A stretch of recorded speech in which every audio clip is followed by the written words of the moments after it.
Hello students, class 10th Hindi medium. पिछले lecture में बेटा हमने एक्सरसाइज 7.1 को कंप्लीट किया था।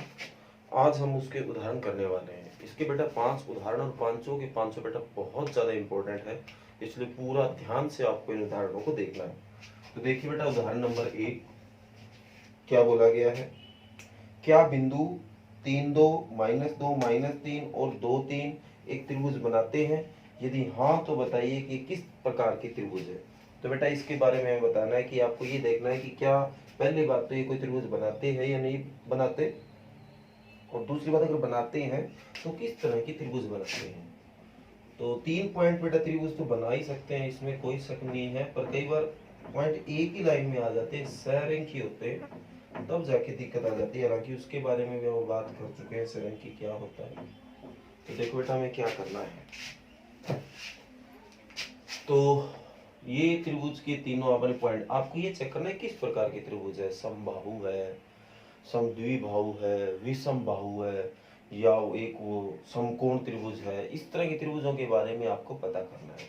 ठीक है बेटा, तो पहले आप इस दूरी सूत्र का ही प्रयोग करो, क्योंकि चैप्टर आपको पता है दूरी वाला चल रहा है। तो AC के बीच की दूरी कैसे ज्ञात की जाती है, ज्यादा बताने की जरूरत है नहीं, फार्मूला भी आपको बहुत बार बता चुका हूं। तो AC, पहले चलो AC निकाल लो। 2 - 3 का स्क्वायर हो जाएगा, 3 - 2 का स्क्वायर हो गया, 2 में से 3 गया -1 का स्क्वायर, 3 में से 2 गया 1 का स्क्वायर, -1 का स्क्वायर 1 होता है, 1 का स्क्वायर भी 1, तो क्या आ गया वर्गमूल 2। AC की निकल गई। अब AB के बीच की दूरी,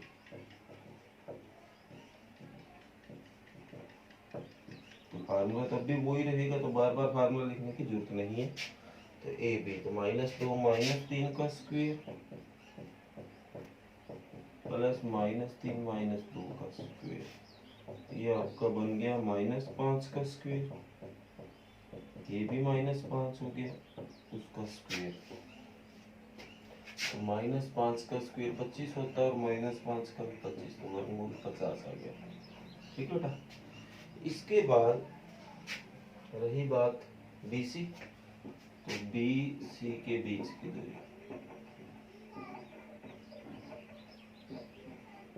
तो कैसे ज्ञात की जाती है पता है आपको। 2 माइनस करेंगे तो आगे ऑलरेडी माइनस है, तो +2 का स्क्वायर हो गया, 3 - 3 करूंगा +3 का स्क्वायर हो गया, 2 2 4 का स्क्वायर हो गया, 3 और 3 6 का स्क्वायर हो गया, 4 का स्क्वायर 16 और 6 का 36, तो क्या आ गया वर्गमूल 52। तो हमने सारे दूरियां ज्ञात कर ली है, एक 2 आई है, एक 50 आई, एक 52 आई।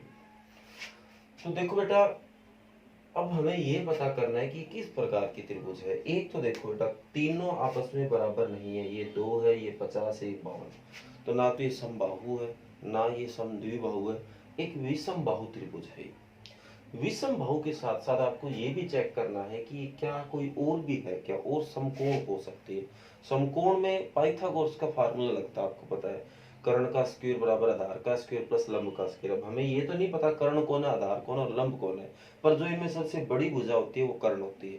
तो देखो, अगर आप इसका स्क्वायर करेंगे तो 52 आ जाएगा, वर्गमूल घट जाएगा, बराबर इसका स्क्वायर करेंगे 50 आ जाएगा, इसका स्क्वायर करेंगे 2 आ जाएगा, इन दोनों का जोड़ होता है, तो 50 और 2 52 ये बन रहा है बेटा।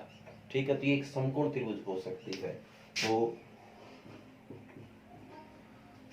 आप कह सकते हैं समकोण त्रिभुज में, जो समकोण त्रिभुज होती है, फार्मूला लगता है कर्ण का स्क्वायर बराबर आधार का स्क्वायर प्लस लंब का स्क्वायर। तो कर्ण, अब वही बात, सबसे बड़ी भुजा वो कर्ण है, तो वर्गमूल 52 का स्क्वायर। आधार कोई भी मान लो, जिसको आधार मान लो, क्योंकि दोनों का जोड़ होना है, तो वर्गमूल 2 का स्क्वायर प्लस लंब, फिर ये बचा वर्गमूल 50 का स्क्वायर। तो ये इससे कट होके 52 बचा, ये इससे कट होके 2 बचा, ये इससे कट होके 50 बचा। तो 52 बराबर 50 हो तो कितना था 52, क्या दोनों बराबर आए।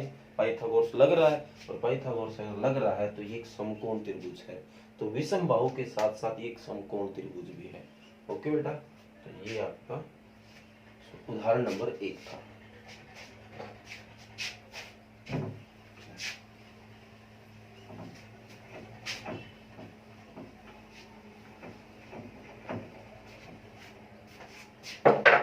इसके बाद सवाल नंबर 2 है बेटा, दर्शाइए कि बिंदु 1 7 4 2 -1 और -4 और 4 एक वर्ग के शीर्ष है।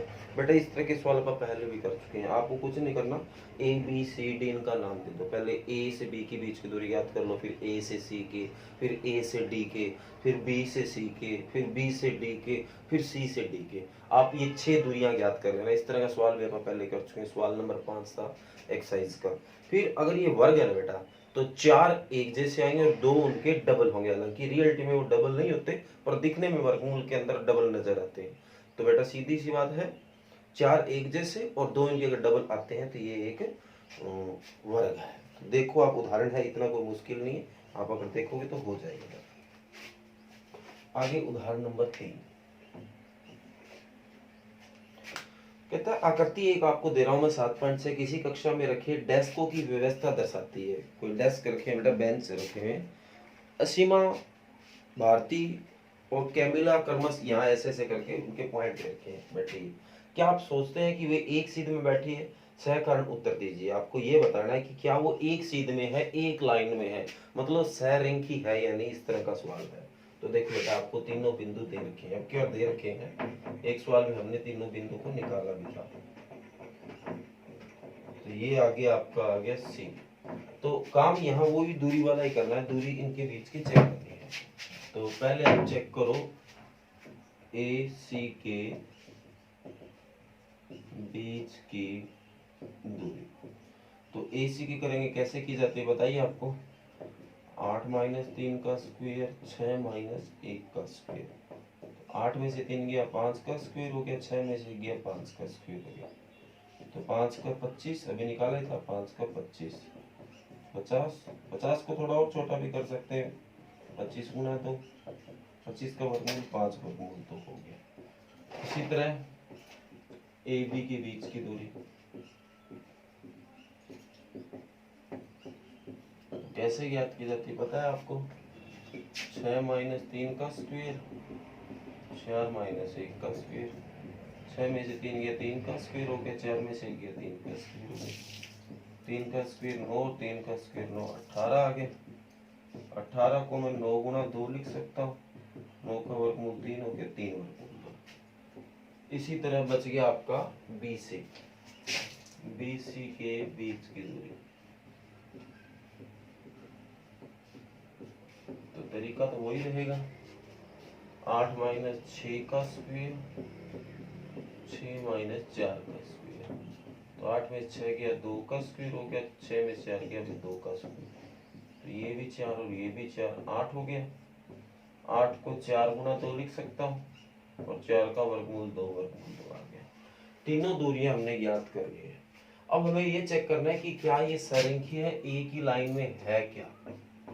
तो याद करो, इसके ऊपर भी हमने बात की थी, अगर कोई चीज सहरेखीय है ना, तो कोई दो का जोड़ अगर तीसरे के बराबर आता है तो वो सहरेखीय है, कोई दो हो। क्योंकि हमें ये ए बी सी अपन ने खुद मानी है, कोई दिए हुए नहीं। हो सकता है इस सवाल में दिए हो, इस सवाल में दे रखे हैं, तो यही रहेंगे, बाकी नॉर्मली आप खुद ही लेट करते हैं। तो इसलिए कोई जरूरी नहीं होता कि ये और ये जोड़ी होना चाहिए, कोई दो का जोड़ अगर तीसरे के बराबर है तो वो सहरेखीय है। तो अगर आप ध्यान से देख रहे हो, एक दिन पहले भी चैप्टर नंबर 5 में अपन इसको सीखा था। अब आपको पता है, अब इसने ए बी सी खुद दे रखी है, तो देखो क्या फायदा होगा। यदि बिंदु ए बी और सी सहरेखीय है, तो अगर ये सहरेखीय होगा तो ए सी जो है वो बराबर होगा ए बी प्लस बी सी।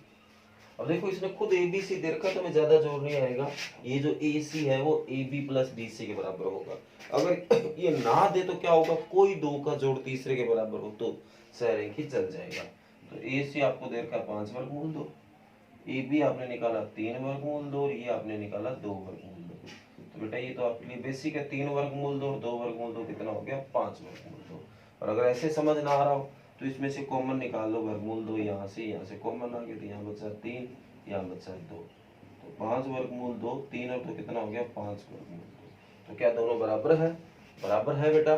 कोई दो का जोड़ तीसरे के बराबर है तो ये सरेखी है। ये था सवाल नंबर 3। आगे है सवाल नंबर 4।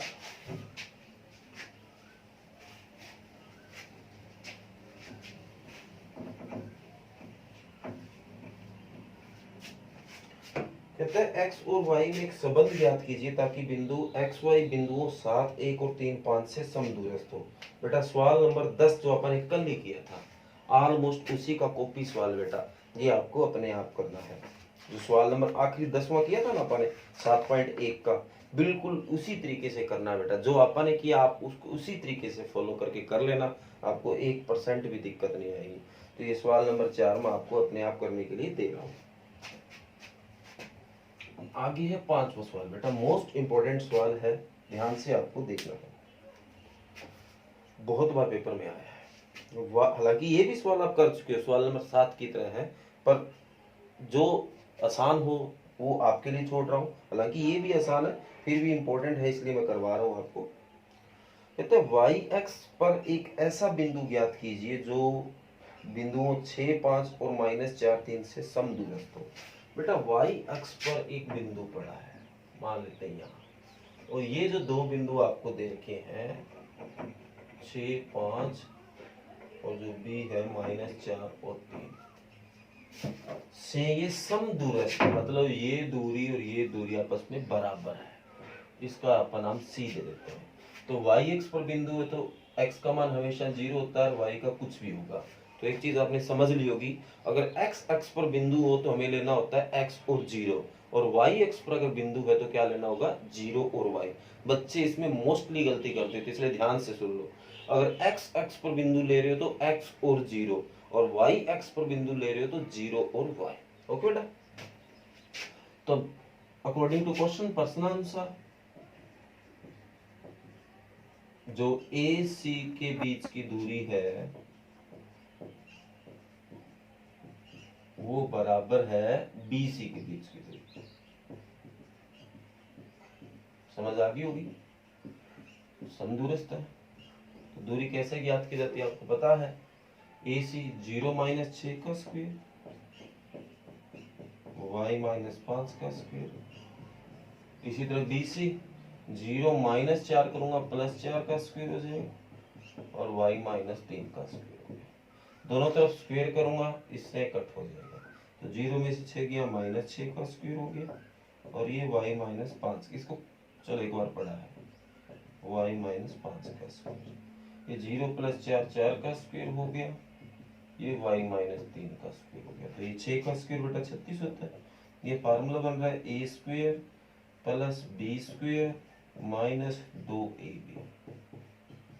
इसी तरह 4 का स्क्वायर 16, ये फार्मूला बना y², 3 का स्क्वायर - 2ab। हल करो और साथ में इधर लेना, 36 पड़ा है, y² पड़ा है, 5 का स्क्वायर 25 हो गया, 10y इधर, ये तो पड़ा ही है। अब इनको इधर लो, प्लस का 16 इधर आके माइनस का ही y², 3 का स्क्वायर 9, प्लस का 9 इधर आके माइनस का 6y इधर आके प्लस का 6y बराबर 0। तो y² से तो y² काटो, माइनस का 10y प्लस का 6y, तो माइनस का 4y बचा। अब आपका हो गया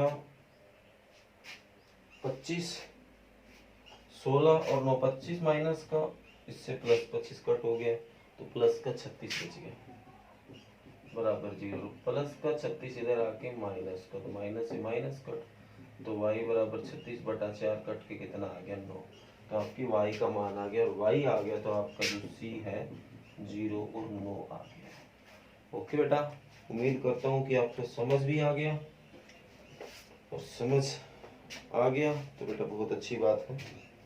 तो ये आपका 500 उदाहरण था, और आखिरी उदाहरण था 7.1 का। तो आज बेटा आपको घर से ये 500 उदाहरण करने मोस्ट इम्पोर्टेंट बेटा, इसलिए स्पेशल आप इस पे टाइम लगा रहे हैं ताकि ये चीज़ रह ना जाए अपने। Okay, thank you.